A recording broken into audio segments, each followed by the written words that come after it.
gifts I give, my brothers are my own. All gifts I give, my brothers are my own.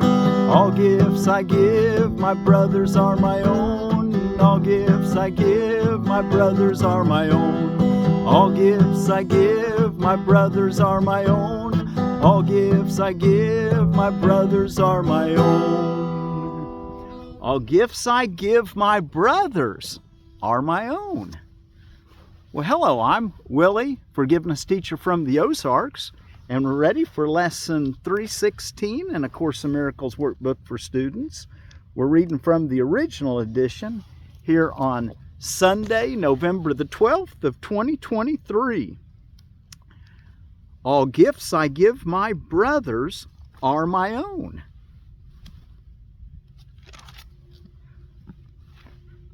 As every gift my brothers give is mine, so every gift I give belongs to me. Yesterday, referring to all gifts my brothers give belong to me. Today, just another way to look at it, that God's only given to himself. And you are manifesting the gifts of God, and you're giving it to another part of yourself. You might think of it that way, in your brothers and sisters. Well, also, as every gift my brothers give is mine, so every gift I give belongs to me. Each one allows a past mistake to go and leave no shadow on the holy mind my Father loves. Wow, that's nice to know. Each loving act that you give, every act of kindness, every random act of kindness, you might think of it, as each one allows a past mistake to go and leave no shadow on the holy mind my Father loves. His grace is given me in every gift a brother has received throughout all time and past all time as well. My treasure house is full. The angels watch its open doors, that not one gift is lost, and only more are added. Let me come to where my treasures are, and enter in where I am truly welcome and at home among the gifts that God has given me. All gifts I give my brothers are my own, and the prayer says, Father, I would accept your gifts today.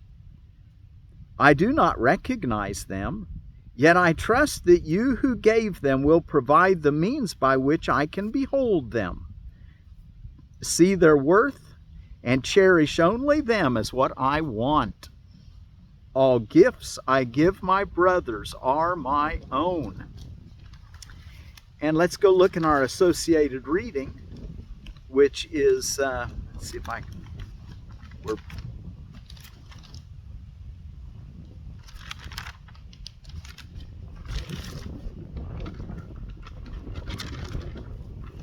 what is the last judgment? What is the last judgment? Let me get something. The wind's blowing the papers here. What is the last judgment? Christ's second coming gives the Son of God the gift to hear the voice for God proclaim that what is false, and what is true has never changed. And this the judgment is in which perception ends. At first you see a world which has accepted this as true, projected from a now corrected mind. And with this holy sight, perception gives a silent blessing and then disappears. Its goal accomplished and its mission done. The final judgment on the world contains no condemnation. The final judgment on the world contains no condemnation. For it sees the world as totally forgiven, without sin and wholly purposeless, without a cause and now without a function in Christ's sight. It merely slips away to nothingness. There it was born, and there it ends as well. And all the figures in the dream in which the world began go with it. Bodies now are useless and will therefore fade away, because the Son of God is limitless. You who believe that God's last judgment would condemn the world to hell along with you, accept this holy truth. God's judgment is the gift of the correction He bestowed on all your errors, freeing you from them and all effects they ever seem to have. To fear God's saving grace is but to fear complete release from suffering, return to peace, security, and happiness, and union with your own identity. God's final judgment is as merciful as every step in His appointed plan to bless His Son and call him to return to the eternal peace He shares with Him. Be not afraid of love. Be not afraid of love, for it alone can heal all sorrow, wipe away all tears, and gently waken from his dream of pain the son whom God acknowledges as His. Be not afraid of this. Salvation asks you give it welcome, and the world awaits your glad acceptance, which will set it free. This is God's final judgment. You are still my holy son, forever innocent, forever loving, and forever loved, as limitless as your Creator, and completely changeless and forever pure. Therefore awaken and return to me. I am your Father, and you are my son. Okay, and our manual for teachers reading today will be number 7. Should healing be repeated? So as you're turning there, let me tell you a little bit about what's going on around the world today. And if you can see behind me, I've got 2 stakes in the ground with a flag on them, so you'll be able to see them a little better. I wouldn't have normally put a flag on it for the purpose I was using them for. One's in the very center of the cabin I'm going to build around me. And that's in that rock fire pit there. There's a stick there, not a real straight one. It should have been straighter for this purpose, but I was able to allow for it. Where the shadow casts is where that second marker is, the one with the red flag. And that's where the shadow falls at noon. It will be solar south, which is what you want. I wanted to put it's an octagon, and I wanted one of the octagons to face solar south. So, of course, it's daylight savings time, so you got to allow for that. So really, it was at 1 o'clock that I made that mark on the ground yesterday. Anyway, I just that's orientation for the cabin. Thought I'd just tell you everything I do as I go along. That way you'd know how to do it when if you want to. I call it a cabin. It's definitely going to be a cabin for me in the sense that it's a greenhouse. You know, and I want to be able to grow some things in it through the winter. Okay, Chicken Soup for the Soul Day, and that was the series of books by Jack Canfield and Mark Victor Hansen. So anyway, you've probably seen the Chicken Soup for the Soul series. Good encouragement, good stories. Today is Diwali. It may be Diwali, but I think it's Diwali.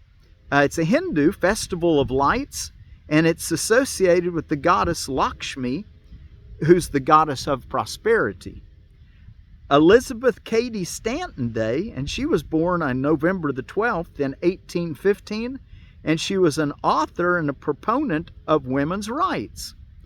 Happy Hour Day, National French Dip Day, and National Pizza with Everything Day for people who like pizza.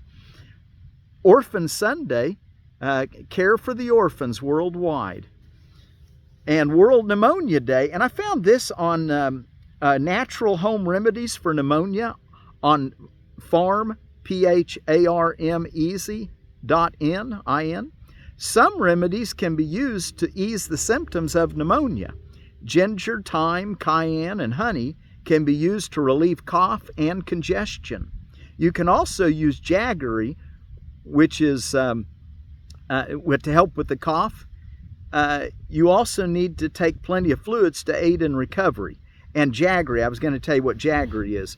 It's actually the non-centrifugal sugars in sugar cane, which is Saccharum officinarum, and it's obtained by the evaporation of the sugar cane. And you'll get some that won't centrifuge out, and that's called jaggery.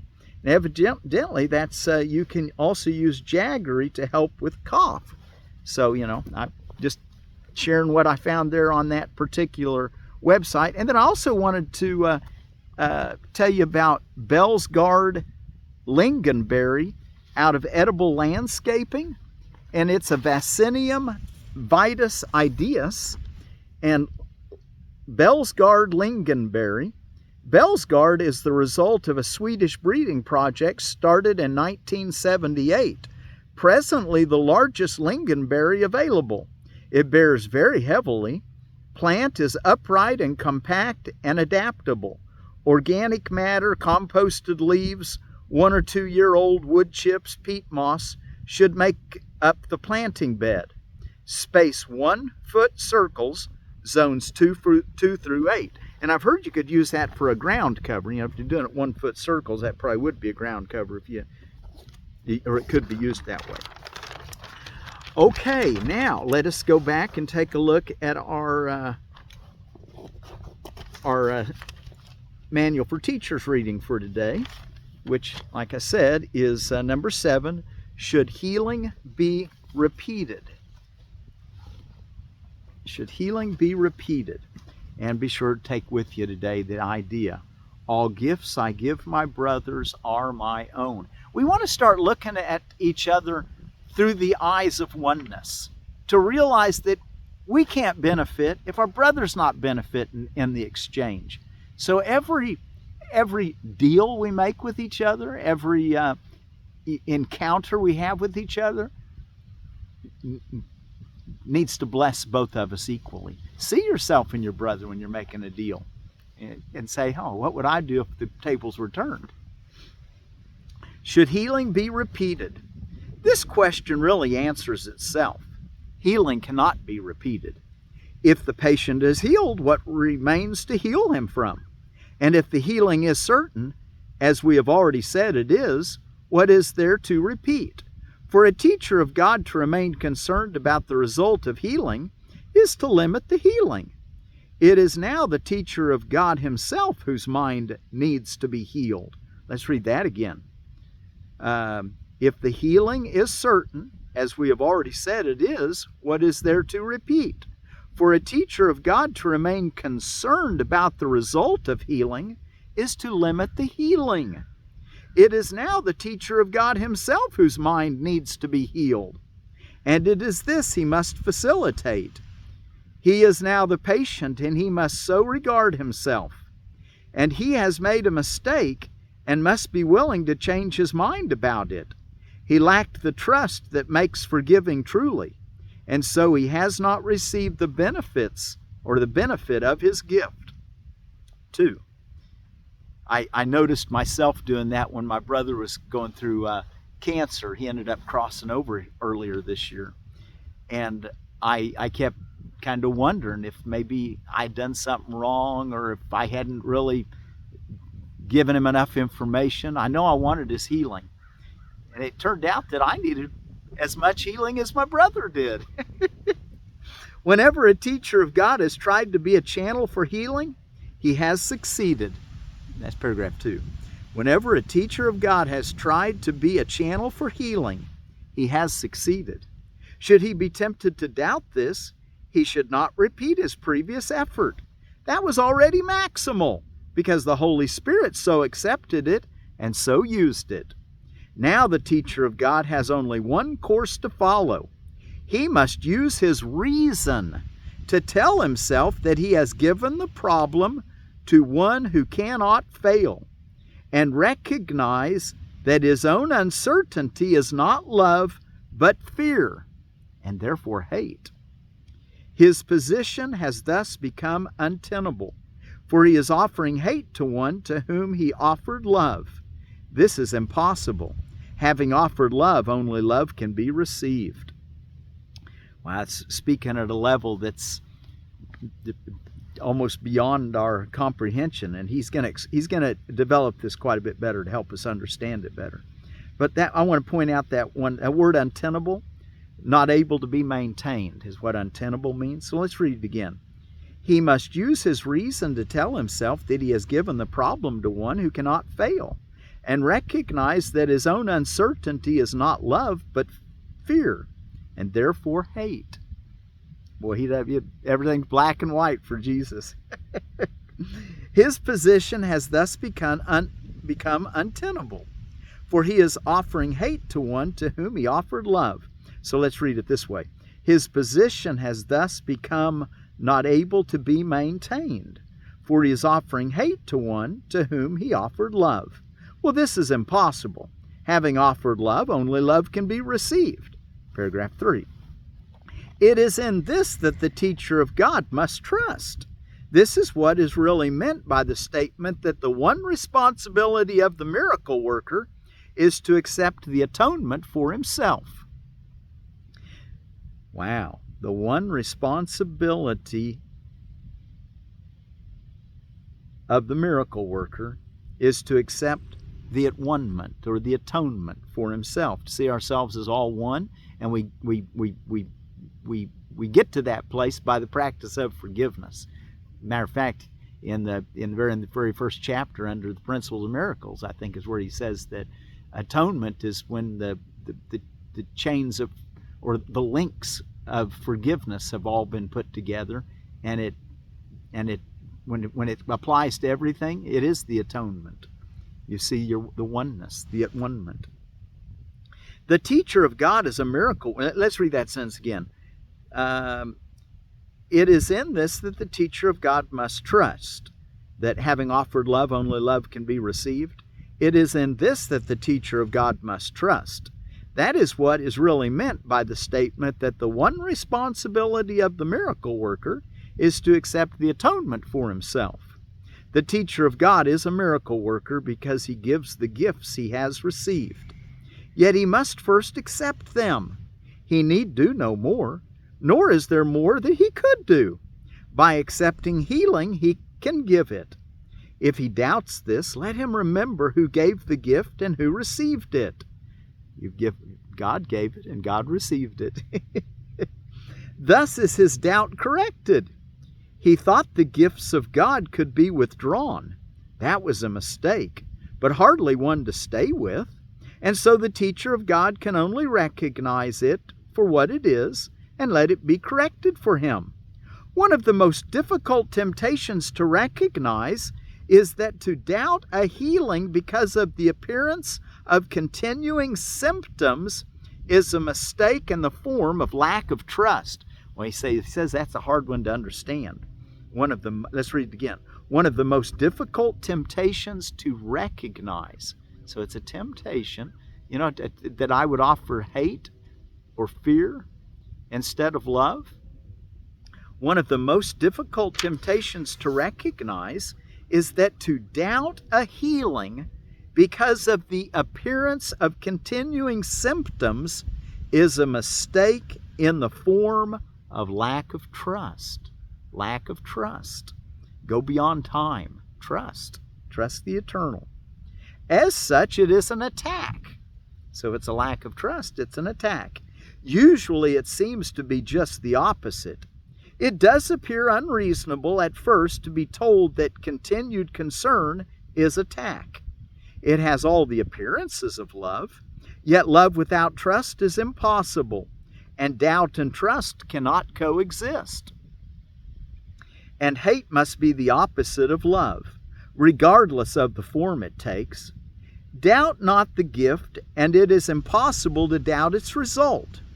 This is the certainty that gives God's teachers the power to be miracle workers, and they have put their trust in Him. Doubt not the gift, and it is impossible to doubt its result. This is the certainty that gives God's teachers the power to be miracle workers, for they have put their trust in Him. 5. The real basis for doubt about the outcome of any problem that has been given to God's teacher for resolution is always self-doubt. Again on that sentence. The real basis for doubt about the outcome of any problem that has been given to God's teacher for resolution is always self-doubt. And that necessarily implies that trust has been placed in an illusory self, for only such a self can be doubted. This illusion can take many forms. Perhaps there is a fear of weakness and vulnerability. Perhaps there is a fear of failure and shame associated with a sense of inadequacy. Perhaps there is a guilty embarrassment stemming from false humility. The form of the mistake is not important. What is important is only the recognition of a mistake as a mistake. What is important is only the recognition of a mistake as a mistake. And the last paragraph we're going to read today, paragraph 6, which will finish should healing be repeated. The mistake is always some form of concern with the self to the exclusion of the patient. It is a failure to recognize him as part of the self and thus represents a confusion in identity. Conflict about what you are has entered your mind, and you have become deceived about yourself. And you are deceived about yourself because you have denied the source of your creation. If you are offering only healing, you cannot doubt. If you really want the problem solved, you cannot doubt. If you are certain what the problem is, you cannot doubt. Doubt is the result of conflicting wishes. Be sure of what you want, and doubt becomes impossible. Doubt is a clear statement that you're seeing the world through the eyes of the ego, the idol, the perceived self, instead of the unlimited Christ self. Okay, well, let's go back and look at our lesson for today. And all gifts I give my brothers are my own. Before I read that, let me just tell you one more thing I just thought of that when you're laying out your orientation, if you want a square building and you want it to be facing south, or in this case more of a round building, an octagon or a 12-sided, depending on which way you want to face. If you're trying to get your southern, south-facing position, it will vary a little bit on your longitude. So you may want to go to your computer and find out what your exact time for true north is. But for my purposes, it was pretty close. I verified it a little bit with my compass. Compass will be off too because you're magnetic. I think I'm about 6 degrees off here from true north. But solar south or solar north is what we've got set up here. I just wanted to point that out, that there is a little variation on where you're at on the planet. So you may have to do a little bit more research to be sure you get it correct. But basically, solar north is or solar south is when the sun is at its lowest point in the sky at noon. And you'll get a shadow on the north, and that's where you put your second stake, and that'll be your orientation of due north and south line. All gifts I give my brothers are my own. As every gift my brothers give is mine, so every gift I give belongs to me. Each one allows a past mistake to go and leave no shadow on the holy mind my Father loves. His grace is given me in every gift a brother has received throughout all time and past all time as well. My treasure house is full, and angels watch its open doors, that not one gift is lost and only more are added. Let me come to where my treasures are and enter in where I am truly welcome and at home among the gifts that God has given me. All gifts I give my brothers are my own.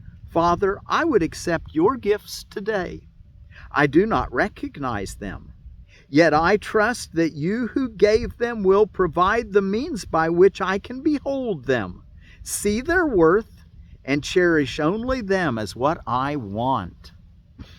All gifts I give my brothers are my own. Okay, well, I am so glad you've joined me out here today in studying A Course in Miracles. Do the best you can at your longer meditations, morning and night, and your hourly remembrance and thanksgiving. Today saying, all gifts I give my brothers are my own.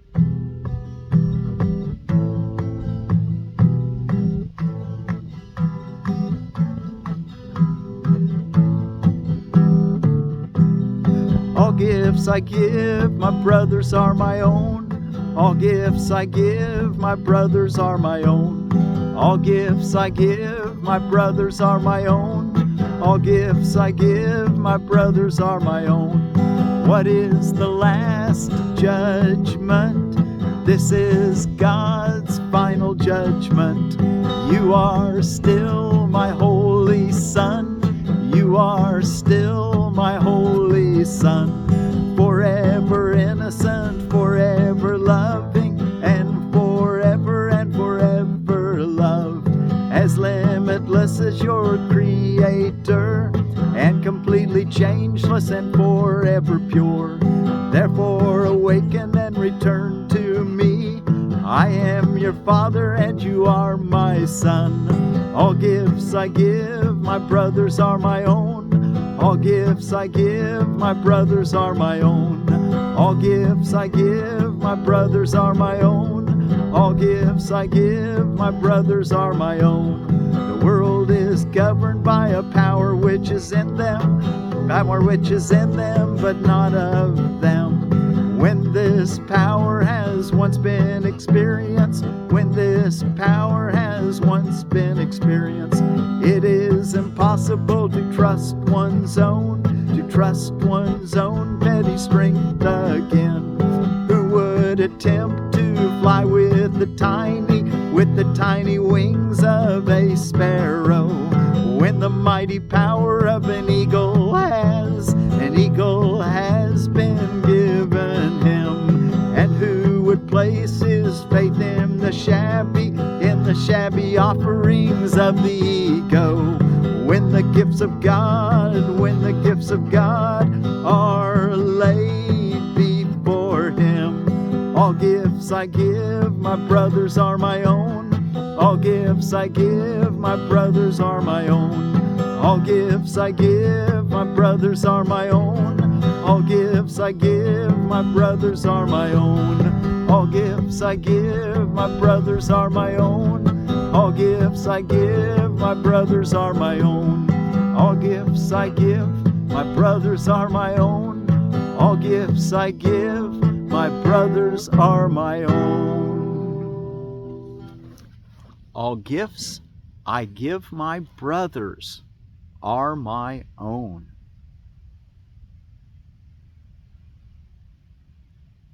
All gifts I give, my brothers, are my own.